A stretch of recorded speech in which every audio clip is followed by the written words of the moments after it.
अस्सलामुअलैकुम वरहमतुल्लाहि वबरकातुहू।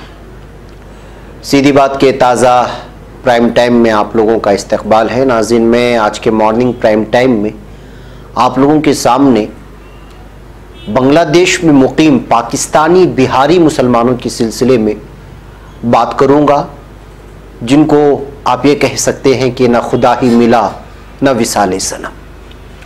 इसके अलावा उनके दुख दर्द को रखते हुए मैं आपको कुछ मुस्लिम उम्मीदवारों के सिलसिले में तफसीलात रखूँगा, जिसमें कल के हरियाणा और महाराष्ट्र के असम्बली इंतखाबात में जीत दर्ज की है, यूपी में भी, बिहार में भी, उसमें कुछ एमआईएम के हैं और कुछ एसपी वगैरह के हैं। इसके अलावा मैं आप लोगों के सामने वो तफसीलात भी रखूँगा जो तफसीलात करतारपुर मुआहदे पर दस्तखत हुए हैं पाकिस्तान और हिंदुस्तान के, और उसमें क्या सब उसूल और शराइत लागू हुए हैं, वो भी आपके सामने रखते हुए सऊदी अरब के एक तारीख़ी शहर जिसमें पानी के 45 कुएं पाए जाते हैं, उस पर मैं तबसरा करूँगा। उससे पहले नाज़रीन, आप लोगों से दरख्वास्त है कि जिन लोगों ने हमारे चैनल को सब्सक्राइब नहीं किया है, सब्सक्राइब कर लें और हमारी इन वीडियोज़ को अपने दोस्तों अहबाब और वो लोग जो अभी तक सीधी बात से जुड़े नहीं हैं उन तक पहुंचाने की जहमत उठाएं और सब्सक्राइब करना हरगिज़ ना भूलें जिन लोगों ने अभी तक नहीं किया है। बहरकैफ नाज़रीन, सबसे पहले हम बात करते हैं बांग्लादेश में मुकीम पाकिस्तानी नवाज बिहारियों की। सन 1971 में बांग्लादेश के क़याम की लड़ाई के दौरान उर्दू बोलने वाले पाकिस्तानी नवाज बिहारी एक मरतबा फिर हिजरत करने में नाकाम रहे और पाकिस्तान पहुंचने से कासिर रहे। उनके पाकिस्तान के लिए हिमायत ही उनका जुर्म बनी और मकामी बंगाली आबादी में उनके खिलाफ नफरत अंगेज जज्बात पैदा होते चले गए। ढाका हुकूमत ने इन बिहारियों को माशरे में जम करने के अमली इक़दामात नहीं उठाए। इस सूरत हाल के नतीजे में बिहारी बरादरी के हज़ारों अफराद बांग्लादेश में महसूर होकर रह गए। दूसरी जानिब पाकिस्तानी हुकूमत ने इन बिहारियों की वापसी के अमली इक़दामात नहीं किए। ये लोग अब दहाइयों से कैंपों में बुनियादी हुकूक से महरूम और धक्के खाने पर मजबूर हैं। अब ये कम्युनिटी बांग्लादेश में एक बेहतर जिंदगी बसर करने की ख्वाहिश रखती है। बिहारी कम्युनिटी की बेहतरी व भलाई के लिए कायम गैर सरकारी तंजीम बिहारी वेलफेयर के मुताबिक 4 लाख बिहारी इस वक्त बांग्लादेशी कैंपों में जिंदगी बसर करने पर मजबूर हैं। बांग्लादेश के हुकूमती ज़राए के मुताबिक ये बिहारी 116 मुख्तलिफ कैंपों में मुकीम हैं। ये कैंप 13 मुख्तलिफ अजला में वाक़ हैं। दारुल हुकूमत ढाका में सबसे ज़्यादा 45 कैंपस हैं और इनमें 1 लाख के करीब बिहारी मुकीम हैं। इन कैंपों की ज़िंदगी बहुत ही मुश्किल और दर्दनाक है। कैंपों के दरमियान 1 मीटर से भी कम चौड़ाई के तंग रास्ते हैं। इनमें से बेशतर रास्तों पर मुकामी बिहारियों के पालतू मवेशी बंधे होते हैं। इन कैंपों के मकीनों की कोई निजी ज़िंदगी नहीं है और उनके मामलात छुपे नहीं रहते। बारिश के दौरान बैतुल खला की गलाजत कैंपों के रास्तों में फैली होती है। साफ पानी की कमियाबी और सीवरेज के नाक़िस निज़ाम ने ज़िंदगी बहुत मुश्किल कर रखी है। बिहारी बस्तियों की बेशतर आबादी गैर तालीम याफ्ता और पेशावराना तरबियत के बगैर है। इस बाइस उन्हें बेहतर रोज़गारी मिलना बहुत ही मुश्किल है। बांग्लादेश की अक़लियती कौंसिल के सरबराह खालिद हुसैन का कहना है कि बिहारी कम्युनिटी का कोई भी फ़र्द किसी भी हुकूमती दफातर में किसी अच्छे मनसब पर फाइज नहीं है और उसकी वजह उनमें तालीम का न होना है। तालीम की कमी की वजह से बिहारी ज़्यादातर हजाम, कसाई, रिक्शा खींचने वाले मजदूर, गाड़ियों की वर्कशॉप्स में मैकेनिक के तौर पर काम करते नजर आते हैं। बिहारियों के कैंपों में बेबहा गुर्बत के 22 बच्चे कम उम्री में ही मजदूरी पर जाना शुरू कर देते हैं। बांग्लादेशी सुप्रीम कोर्ट के सन 2008 के एक फैसले के मुताबिक बिहारियों को वोटर्स लिस्ट में शामिल किया गया। इस फैसले के तहत उन्हें शनाख्तनामे हासिल करने का इख्तियार दिया गया। इस फैसले के बावजूद मुस्तकिल रिहाइश न होने की वजह से बेशतर बिहारियों को पासपोर्ट और शनाख्त हासिल नहीं हो सकी। शनाख्त के हुसूल के लिए मुस्तकिल रिहाइश लाजमी है। उर्दू बोलने वाले बिहारियों की बहाली की एक तहरीक के रुकन सदाकत खान को कहते हैं कि बिहारी गैर इंसानी जिंदगी बसर करने पर मजबूर हैं और पिछली 5 दहाइयों से बुनियादी ज़रूरियात से महरूम है। फाको के मुताबिक सिर्फ 5 से 10% को बाकायदा तालीम तक रसाई है।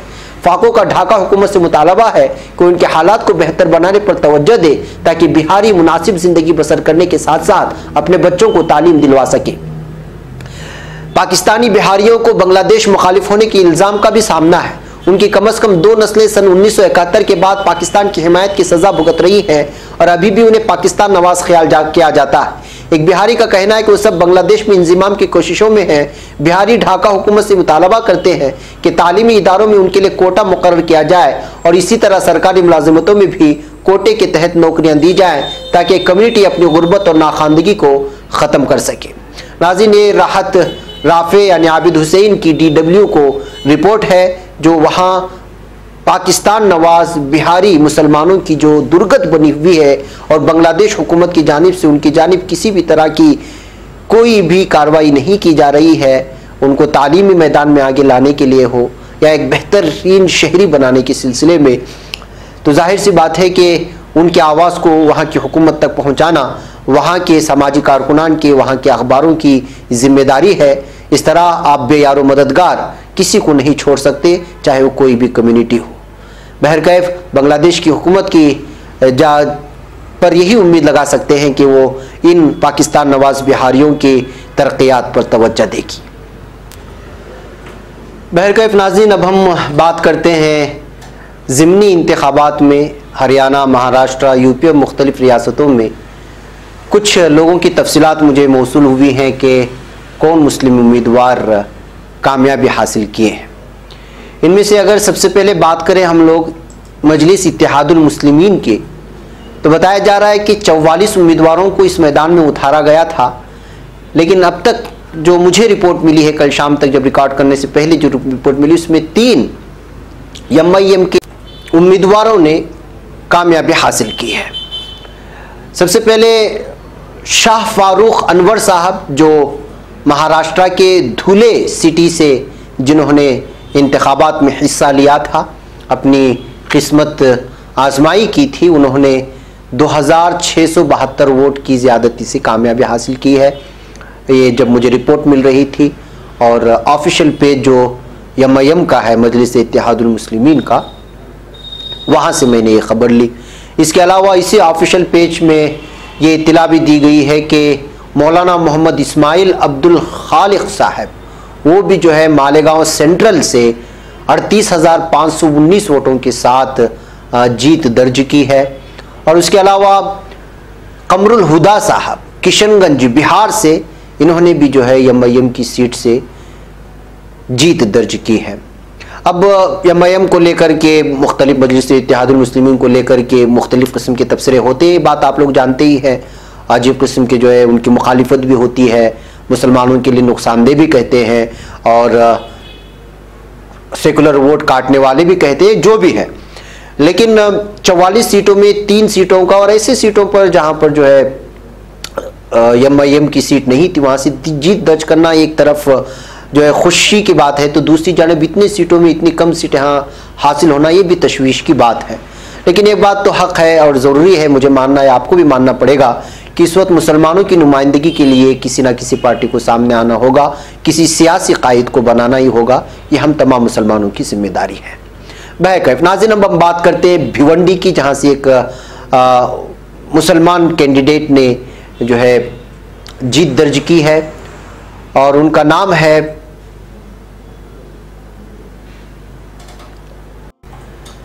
है रईस शेख साहब, जो SP पार्टी यानी समाजवादी पार्टी से उन्होंने जीत दर्ज की है। उन्होंने भी अपने ट्विटर हैंडल से इस बात की इत्तला की और इसी तस्वीर को उन्होंने शेयर की थी।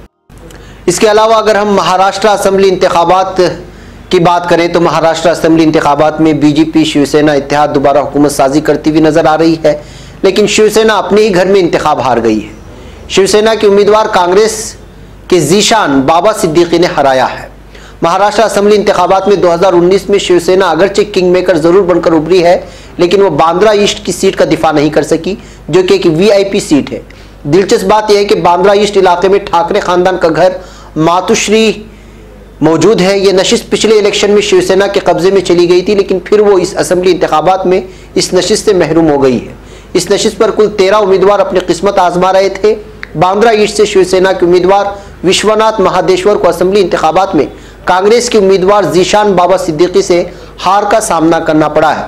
गौरतलब है कि जीशान सिद्दीकी के वालिद बाबा सिद्दीकी इस नशिस्त पर लगातार साल 1999, 2004 और 2009 में होने वाले असेंबली इंतखाबात में कामयाब हुए थे, लेकिन 2014 में नशिस्त उनके हाथ से चली गई थी और इस पर शिवसेना के प्रकाश बाला सावंत का कब्जा हो गया था। अब 5 साल बाद ये नशिस्त एक बार फिर बाबा सिद्दीकी खानदान ने हासिल कर ली है। बाबा सिद्दीकी हमेशा उस वक्त सुर्खियों में रहते हैं जब वो अपने बर्थडे में सलमान खान को बुलाते हैं। बहरकैफ नाज़रीन, ये हुई ज़िमनी इंतखाबात में मुसलमानों के सिलसिले में बात करते। इसी तरह रामपुर में आजम खान का रुसूख कायम है। जी हाँ, वक़ार की जंग में समाजवादी पार्टी उत्तर प्रदेश की रामपुर असेंबली सीट बचाने में कामयाब रही है। यहाँ एसपी की डॉक्टर तज़ीन फातिमा ने भारतीय जनता पार्टी के भारत भूषण को नज़दीकी मुकाबले में 7,716 वोटों से शिकस्त देकर हल्के में अपने रुसूख को बरकरार रखा है। रामपुर में मुकाबला तज़ीन फातिमा बनाम भारत भूषण से ज्यादा आजम खान बनाम बीजेपी माना जा रहा था, क्योंकि जब से उत्तर प्रदेश में बीजेपी हुकूमत इख्तिदार में आई है तभी से उन पर योगी हुकूमत और रामपुर इंतजामिया की जानिब से कोई ना कोई कार्रवाई की जा रही है और उनके खिलाफ 80 से ज्यादा एफआईआर दर्ज की जा चुकी है। इन पर बकरी चोरी, किताब चोरी, छेड़खानी, मारपीट से लेकर मुर्गी चोरी तक के इल्जामात आयद किए गए हैं। आजम खान ने ज़िमनी इंतखाबात में अपने अहलिया के लिए मुहिम जोई के दौरान कहा था कि वो खुद को फरोख्त नहीं कर सके, इसलिए उन पर मुकदमा दर्ज किए जा रहे हैं। डॉक्टर तज़ीन फातिमा को 69,043 वोट मिले, जबकि बीजेपी उम्मीदवार को 71,327 वोटों के साथ दूसरे नंबर पर ही इत्तिफाक करना पड़ा है। बहरकैफ नाज़रीन, ये थी कुछ मुस्लिम उम्मीदवारों की जीत की कहानी। अब हम बात करते हैं करतारपुर माहदे की, जो पाकिस्तान और हिंदुस्तान में इन मुआहदों पर दस्तखत हो चुकी है। जी हां, भारत ने पाकिस्तान के साथ डेरा बाबा नानक से करतारपुर साहिब गुरुद्वारे तक के गलियारे को अकीदतमंदों के लिए खोलने से मुतालिक मुआहदे पर आज दस्तखत कर दिए और कहा कि वो पाकिस्तानी हुकूमत से अकीदतमंदों से वसूल की जाने वाली $20 की फीस को माफ़ करने की मुसलसल अपील करता रहेगा। जबकि पाकिस्तान ने अकीदतमंदों की हिफाजत का वादा करते हुए कहा कि वो इस गलियारे का खालिस्तानियों और दीगर हिंदुस्तान मुखालिफ ताकतों को इस्तेमाल नहीं होने देगा। सिखों के पहले गुरु नानक देव जी के 550वीं यौम पैदाइश यानी प्रकाश पुरब के मौके पर करतारपुर साहिब गुरुद्वारे तक का गलियारा हिंदुस्तानी सिख जायरीन के लिए खोलने के सिलसिले में तवील अरसे से मुआहदे का इंतजार था। इस पर आज दस्तखत हो गए हैं। हिंदुस्तान की जानिब से वज़ारत दाखिला में ज्वाइंट सेक्रेटरी एस.सी. दास और पाकिस्तान की जानिब से फॉरेन सर्विस के अफसर मोहम्मद फैसल ने यहाँ मुफाहमत नामे पर दस्तखत करके दस्तावेजों का तबादला किया। इसके साथ ही वज़ारत दाखिला ने मुसाफिरों के रजिस्ट्रेशन के लिए एक वेब पोर्टल को भी आज से खोल दिया है। वज़ीर-ए-आज़म नरेंद्र मोदी 9 नवंबर को हिंदुस्तान की जानिब से तैयार की गई सहूलियात और मुसाफिर टर्मिनल का इफ्तिताह करेंगे, जो तकरीबन तैयार है और मुकम्मल होने के आखिरी मरहले में है। मुआहदे पर दस्तखत के बाद वज़ारत दाखिला में ज्वाइंट सेक्रेटरी एस.सी. दास ने एक प्रेस कॉन्फ्रेंस में कहा कि पाकिस्तान से बार बार अपील कर रहा है कि वह अकीदतमंदों का ख्याल रखते हुए उनसे $20 की फीस वसूलने के अपने फैसले को वापस ले ले। बहरकैफ नाज़रीन, एक मुआहदा था जिस पर लगातार बहस और तबसरा चल रहा था। बहरकैफ आज मुकम्मल हो चुका है और इस जानिब पाकिस्तान और हिंदुस्तान के कदम बढ़ चुके हैं। अब देखना यह है कि इस मुआहदे के तहत जो है किस तरह से जो है सिख भाइयों को राहत पहुंचती है और अपने अकीदतमंदी को किस अंदाज में पूरा करने में कामयाब होते हैं।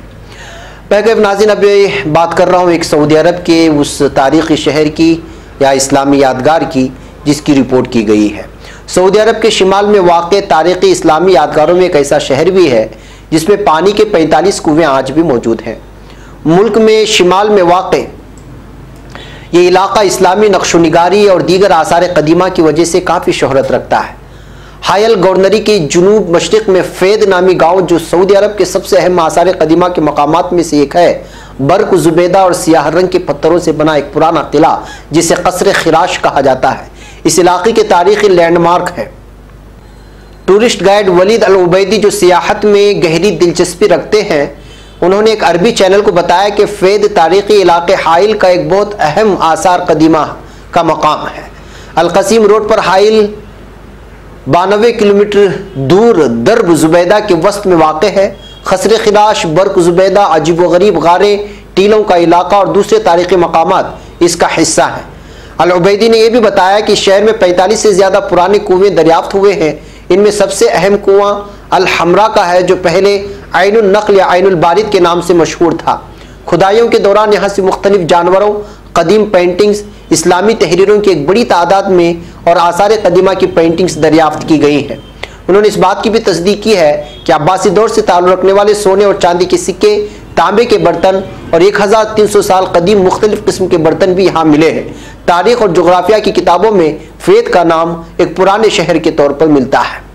बहरकैफ नाज़रीन, ये सऊदी अरब में मिले हुए एक तारीख़ी शहर का खुलासा है जो आपके सामने पेश करने की ख्वाहिश थी, जिसको रखा मैंने। आज के प्राइम टाइम में इतना ही। इंशाल्लाह फिर आपसे मुलाकात होगी कुछ और ख़बरों के तबसरे के साथ शाम के प्राइम टाइम में। तब तक के लिए इजाज़त। अस्सलामु अलैकुम रहमतुल्लाहि व बरकातहू।